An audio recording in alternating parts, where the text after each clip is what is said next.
Et pour Jésus, faites de beaux applaudissements. C'est bon d'être en présence de Dieu.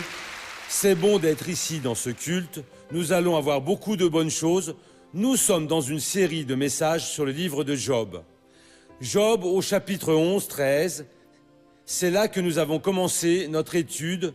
Tsophar a dit à Job, « Quant à toi, si tu affermis ton cœur et si tu tends tes mains vers Dieu. » Sur cela, nous avons dit la chose suivante, que ça n'avance à rien de faire des chaînes, prier. Bien sûr que l'on doit faire cela, mais le résultat ne vient pas quand votre cœur n'est pas préparé. Quand est-ce que le cœur s'est préparé? Toutes les fois que vous pensez à Dieu, que vous écoutez la parole de Dieu, Dieu attire votre attention sur les mauvaises choses qui existent dans votre vie. Qu'est-ce que vous devez faire? Ce n'est pas occulter à Dieu. Au contraire, comme Isaïe l'a écrit au chapitre 59, dans le verset 4, Isaïe nous a donné avec cela la liste de ce qui doit être fait dans une présence de Dieu. Isaïe 59, le chapitre 4, cela ici est la véritable préparation du cœur. Il a dit, personne ne porte plainte avec justice. C'est l'Esprit Saint parlant, hein. Personne n'entre en jugement avec probité. On met sa confiance dans le chaos et on tient des discours d'illusion, on conçoit l'oppression et on met au monde le mal. Pour que vous prépariez votre cœur, vous devez comparaître en jugement pour la vérité. Ça ne sert pas de courir, ça ne sert pas de cacher. Si aujourd'hui vous n'avez pas le courage de comparaître devant le jugement de Dieu et de lui demander le jugement, le grand jour du jugement, vous allez comparaître sans que vous y pensiez. Je ne veux pas cela. Vous y allez et vous racontez tout. Mais ce jour-là, et ça ne va avancer à rien que vous vous confessiez, parce que nous ne serons pas présents à la compassion de Dieu, la miséricorde et le pardon. Aujourd'hui, ils le sont. Pas seulement ces trois attributs de Dieu, mais les autres.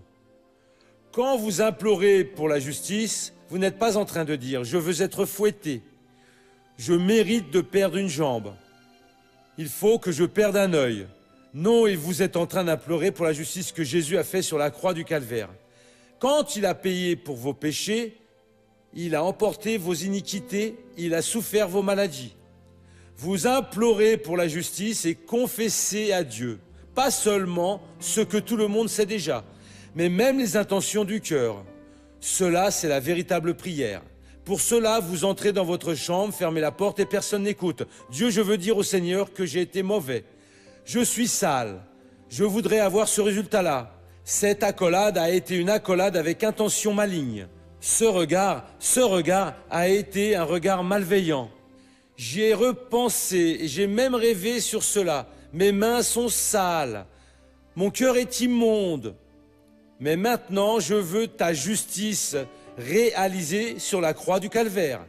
Je veux que le Seigneur me pardonne, que le Seigneur me lave. Je veux avoir le plaisir de te servir en toute sainteté avec une vie propre.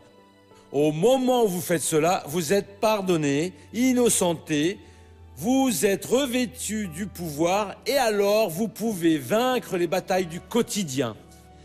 Personne ne porte plainte avec justice, personne n'entre en jugement avec probité. Ésaïe a parlé encore plus. Il a dit ici, « Confiance dans la vanité. N'ayez jamais confiance en la vanité et le mensonge.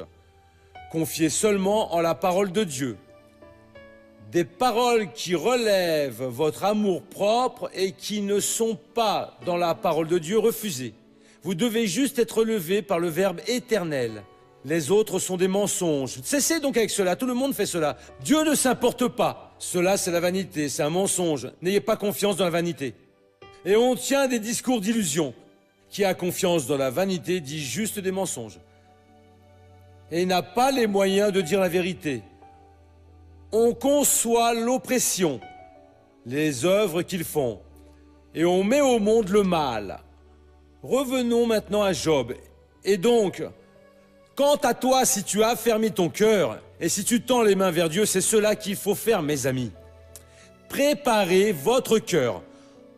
Entrez devant Dieu et résoudre votre problème. Au moment où vous faites cela, vous pourrez éteindre les mains, ce qui est symbolique. Vous pourrez prier, car Dieu va vous répondre. Bien qu'il y ait deux choses que vous devez faire. Le verset suivant. Si tu éloignes le mal de ta main,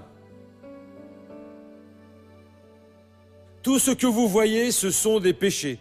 Ce qui est à votre portée et dont vous avez fait usage, confessez et dites Dieu. Je suis en train de le lancer loin de moi, le lançant au pied de la croix. Je ne veux pas cela dans ma vie. Je n'ai pas été mis au monde pour être malhonnête, faire un adultère, être un menteur, un grand traître. J'ai été installé pour faire ta volonté. Je veux que cela sorte de ma main. Ça veut dire de mon atteinte. Je veux que mes yeux soient purifiés. Je ne veux pas qu'ils voient ce qu'il ne vaut rien. Je ne veux pas observer le péché. Je ne veux pas parler avec mes yeux de sensualité. Je veux parler avec mes yeux de l'amour de Dieu, la compassion de Dieu. Je ne veux pas être attirant. Seigneur, tire, lave-moi de cela, change mon semblant, et Dieu va changer. Et si tu ne laisses pas l'injustice demeurer sous tes tentes, en plus de lancer l'iniquité très loin de vous, vous ne pouvez pas laisser l'injustice habiter dans vos tentes. Ces tentes que vous avez ne sont pas mauvaises. Tout le monde a le désir de rêver, d'avoir des projets dans la vie, et pour beaucoup, vous y parvenez même en écoutant la parole de Dieu. Oh, gloire à Dieu! Dieu m'a donné cette bénédiction, je vais conquérir cela. Mais ne laissez pas l'injustice entrer dans cette tente. Ne laissez rien qui vient de l'enfer. Parce que s'il entre, une abîme appelle une autre abîme. Votre vie va être ruinée. Mon frère, pour parler clairement ici, ce sujet, que vous entriez devant le trône de Dieu, doit être quelque chose de quotidien. Vous ne pouvez laisser le soleil se coucher sur votre colère, sur l'iniquité qui est entrée sur vos yeux, ou dans vos pensées, ou que vous avez utilisé pour faire. La chose la mieux à faire, c'est que vous entriez devant Dieu et disiez, Dieu, je ne veux pas passer ce jour avec ce péché. C'est pour cela que nous tous devons chercher à être en secret avec Dieu, dans le secret. Et étant dans le secret, ouvrir votre cœur. Je n'ai pas aimé ce sourire-là, je n'ai pas aimé de cette avancée que j'ai eue dans la parole, je n'ai pas aimé ce que j'ai senti dans mon cœur, je n'ai pas aimé ce que j'ai fait, et je suis ici pour que le Seigneur me lave. À présent, je veux implorer pour la justice. J'ai besoin que le Seigneur purifie mes mains. Dieu est en train de vous donner une opportunité, de vous libérer de tout engagement malin. Alors oui, réparant votre cœur, étant en règle avec Dieu, vous pouvez lever vos mains, vous pouvez invoquer Dieu pour une vie meilleure. Je ne veux pas l'année qui vient être comme j'ai été. Je veux une année de victoire. Je ne veux plus perdre de prière. Je veux avoir de la réussite dans mes prières. Je veux profiter de la prospérité. Je veux profiter de la sainteté. Seigneur Dieu, je ne veux pas être trompé par les larmes de personne. Je veux être une personne qui soit orientée par ton esprit, guidée par toi. Dieu va vous donner cette victoire au nom de Jésus. Lors du culte, nous avons parlé sur le verset numéro 18. En plus des autres bénédictions, il a dit que celui qui a fait cela, on dit ainsi, tu seras confiant. Si vous ne faites pas cela, mon frère, vous n'allez jamais avoir confiance dans votre cœur. Et il y aura des jours où que vous aurez besoin de cette confiance. Quand votre meilleur ami va vous tourner le dos, quand ceux de votre famille vous abandonneront, quand l'ennemi va battre à votre porte, apportant un mal incurable. Si vous n'êtes pas en règle avec Dieu, vous n'aurez pas la confiance pour entrer devant Dieu et vaincre cette situation-là. Si vous vivez à partir d'aujourd'hui, servant Dieu et faisant la volonté de Dieu, ce qui n'est pas être une andouille, un fanatique, non. c'est seulement être un pratiquant de la parole. Quand le mal viendra, vous allez dire, ici non, je sais en qui est-ce que j'ai cru, je sais que le Seigneur est avec moi. Seigneur, je vais utiliser ton pouvoir maintenant en votre faveur, en faveur de la famille, en faveur d'une quelconque personne qui vous le demande. Dieu un tel. Vous pouvez faire une prière pour moi, je suis vraiment désespéré. Vous discutez avec la personne, vous préparez son cœur à elle, alors le soulagement de Dieu va maintenant descendre. Vous priez, et après la personne va dire, ça a marché. Cela va vous procurer une très grande allégresse. L'ennemi frappe à votre porte, il ne frappe pas pour s'amuser, il vient pour voler, pour tuer et détruire, a dit Jésus. Il est pervers. Vous avez une protection formidable. Vous priez et Dieu vous bénit.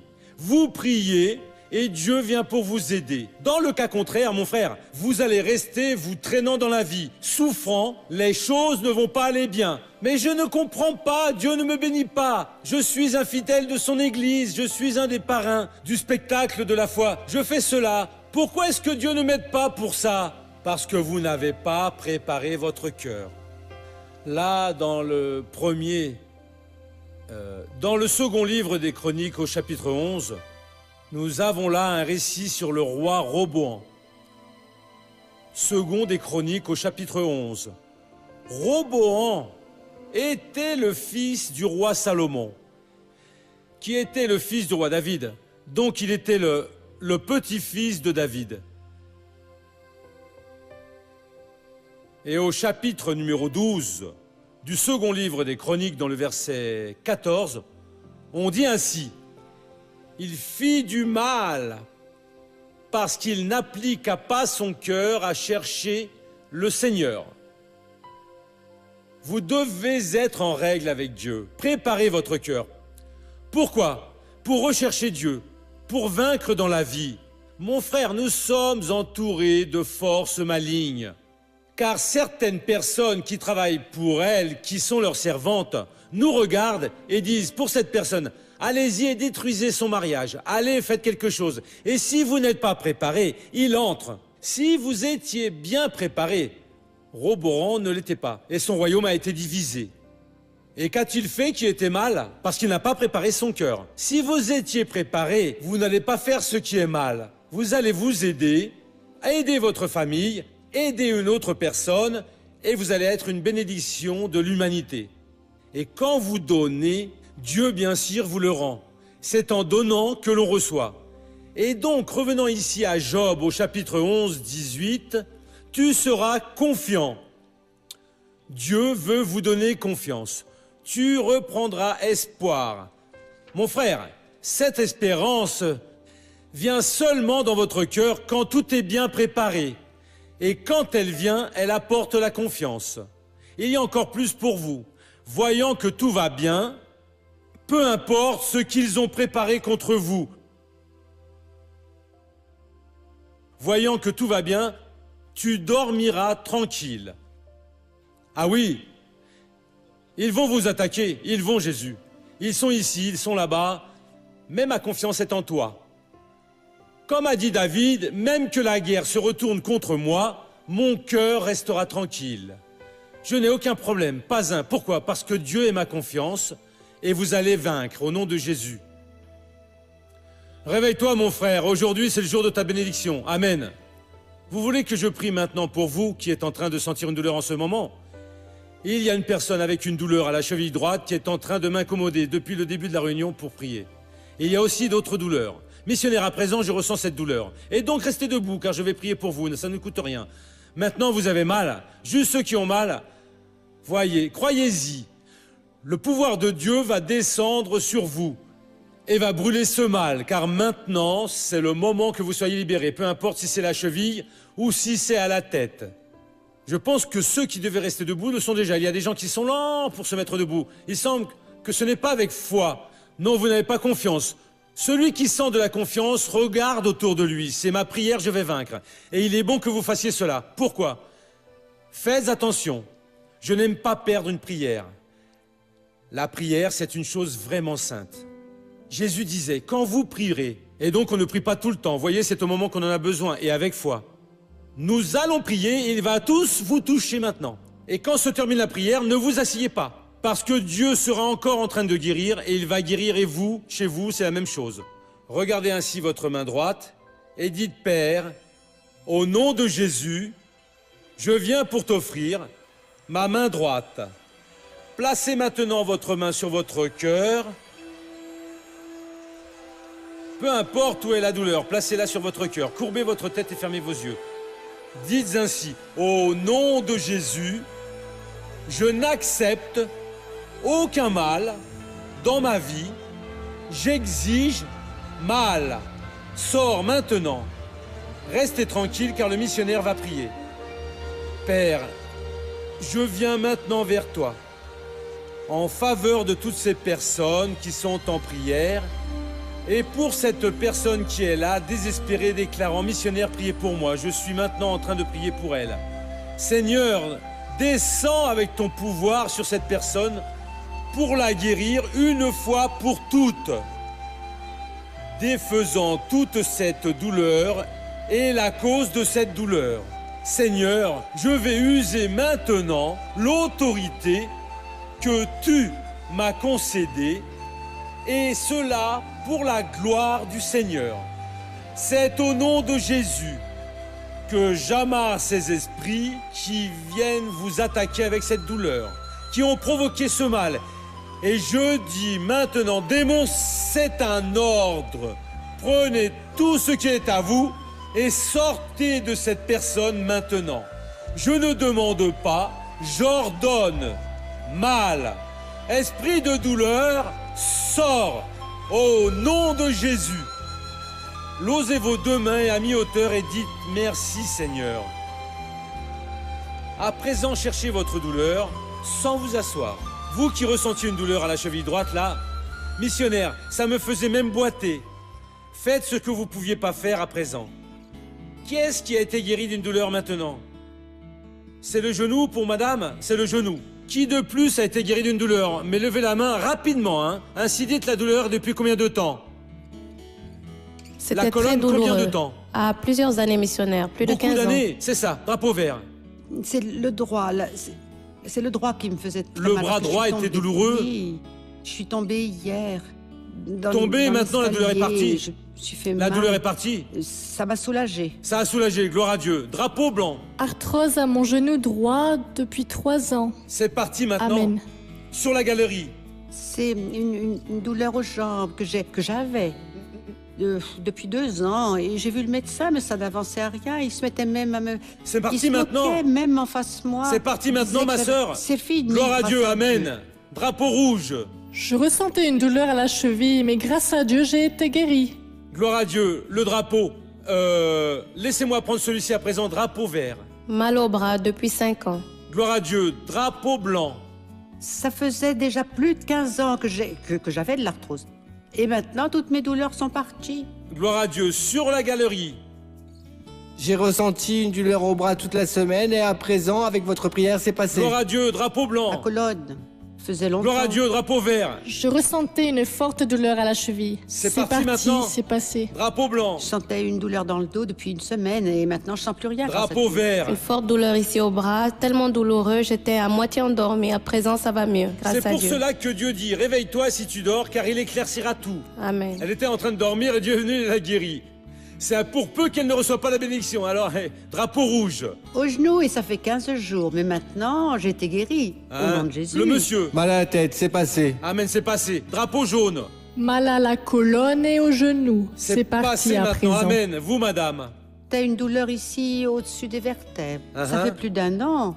C'est parti. Parti. Grâce à Dieu. Vous, madame. Moi, c'est toutes les fois où je parle de venir à l'église que vient une quelconque douleur. C'était une douleur au cou et c'est C'est parti. parti maintenant. Grâce à Et donc, Dieu. madame, vous êtes libérée pour toujours. Et Amen. vous n'allez plus avoir d'aucune Amen. douleur au nom de Jésus. Drapeau rouge. Vous pouvez Mal au parler. genou, une douleur vraiment forte et j'ai eu besoin de mettre de la glace. Parti. Amen. C'est parti grâce à Dieu. Drapeau blanc. Qu'est-ce que Mal à la c'était? tête. Amen. Gloire à Jésus. Drapeau vert. À l'épaule. Amen. Drapeau blanc. Mal au genou. Asseyez-vous maintenant au nom de Jésus, car je suis déjà fatigué de vous écouter. Donnez vos applaudissements pour Jésus. Non, pour le personnel. Dieu est bon. Amen, Jésus. Mettez la main sur votre cœur, fermez bien vos yeux. Mon Dieu, ces personnes qui sont présentes ici ont besoin d'un toucher spécial du Seigneur et dans ce toucher donne la solution de leurs problèmes. Des personnes, mon Père, sont en train d'affronter une bataille difficile dans leur foyer. La situation est presque impossible. Des personnes, ô Dieu, car le diable est en train de les leurrer. Et la personne ne les perçoit pas, car elle a besoin d'aller au tribunal du Seigneur, fendre son cœur et recevoir mon Dieu bien-aimé, parce qu'elle va implorer pour la justice la purification. Mais Père, il y a beaucoup de personnes qui ont grand besoin d'un secours. La situation est très difficile. Seul vraiment un miracle peut aider ces personnes. Et quelques-unes n'admettent pas cela. Je vais unir ma foi avec la foi de cette personne et je vais vous bénir tous à présent. Je vais faire cela pour ta gloire, au nom du Seigneur Jésus. Comme ministre de la parole de Dieu, je paralyse toute action du diable dans la vie de toutes ces personnes qui sont en prière avec moi. Et je dis, esprit de souffrance, vous allez accompagner vos collègues des douleurs et vous larguer cette personne à présent. Je vous envoie au loin pour ne plus jamais revenir au nom de Jésus. Et vous dites Amen.